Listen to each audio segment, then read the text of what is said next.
ఈరోజు జై హింద్ యాత్రలో భాగంగా ఈ కార్యక్రమానికి వచ్చినటువంటి ముఖ్యమంత్రి గారు, ఏఐసిసి ఇన్ఛార్జ్ మీనాక్షి నటరాజన్ గారు, గౌరవ మంత్రివర్గ సభ్యులు ఉత్తమ్ కుమార్ రెడ్డి గారు, శ్రీధర్ బాబు గారు, పిసిసి అధ్యక్షులు మహేష్ కుమార్ గౌడ్ గారు, మాజీ పిసిసి అధ్యక్షులు హనుమంతరావు గారు, అదేవిధంగా రంగారెడ్డి జిల్లా కాంగ్రెస్ నాయకులు, శాసనసభ్యులు, ఏఐసిసి నాయకులు, ఏఐసిసి నుంచి వచ్చినటువంటి retired military officer Rohit Chaudhary గారు, అదేవిధంగా మధు యాష్కి గౌడ్ గారు, వేదిక మీద ఉన్న అందరికీ ఇక్కడికి వచ్చేసి అందరికీ కూడా ఈరోజు భారతదేశంలో ఉన్నటువంటి పరిస్థితుల్లో మన నాయకుడు రాహుల్ గాంధీ గారు స్పష్టంగా కాంగ్రెస్ పార్టీ తరఫున చెప్పడం జరిగింది.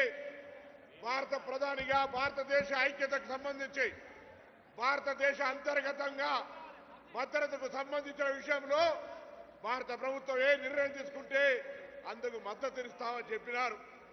యుద్ధానికి సంబంధించి కానీ లేదా భారతంలో కశ్మీర్లో జరిగిన పహల్గాం సంఘటనకు సంబంధించినటువంటి సంఘటన మీద తీసుకునే చర్యలకు కాంగ్రెస్ పార్టీ పక్షాన భారత ప్రభుత్వానికి అండగా నిలిస్తే భారత ప్రజలందరి యొక్క ఆత్మగౌరవాన్ని దెబ్బతినే విధంగా ఈరోజు ఒక ట్విట్టర్ తోటి యుద్ధాన్ని లేదా ఆ యొక్క దాడులను ఆపేసి తానేదో గొప్ప పనిచేసినట్టుగా తిరంగా యాత్ర పేరు మీద ఈరోజు మళ్ళీ ప్రజల్లో కోల్పోయిన సానుభూతిని తెచ్చుకునే ప్రయత్నం జరుగుతోంది. గతంలో మన్మోహన్ సింగ్ గారు ప్రధానమంత్రిగా ఉన్న నాడు ఒక సైనికుడికి నష్టం జరిగితే ఈ చాతగాని ప్రధానమంత్రి ఎందుకన్నారు? ఇవాళ దేశంలో మన దేశ భూభాగంలో వచ్చి మహిళలను పక్కన ఉంచి వాళ్ళ కంద ముందు భర్తలను చంపుతుంటే కూడా చాతగాని ఈ దద్దమ్మ ప్రభుత్వం, ఈ ప్రధానమంత్రి 56 ఇంచుల ఛాతి ఎక్కడ పోయిందని ఈరోజు కాంగ్రెస్ పార్టీ ప్రశ్నిస్తూ ఉంది.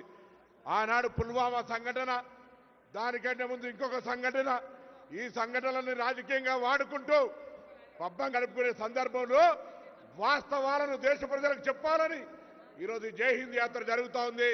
పెద్దలు మాట్లాడతారు.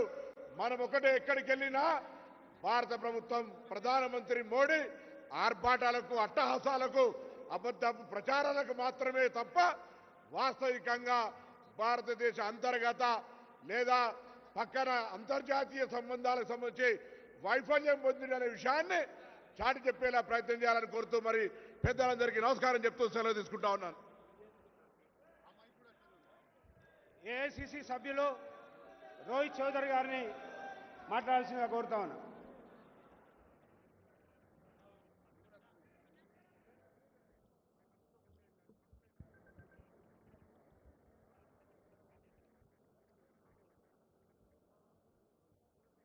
जय हिंद साथियों। जितनी यहां पर जोश है उसकी आवाज थोड़ी कम है। जय हिंद साथियों, धन्यवाद। आज इस जय हिंद सभा में उपस्थित हमारे एआईसीसी से इंचार्ज पूर्व member of parliament Meenakshi Natarajan ji, हमारे बहुत ही लोकप्रिय मुख्यमंत्री भाई रेवंत रेड्डी जी, जिनका करिश्मा दिखाई देता है,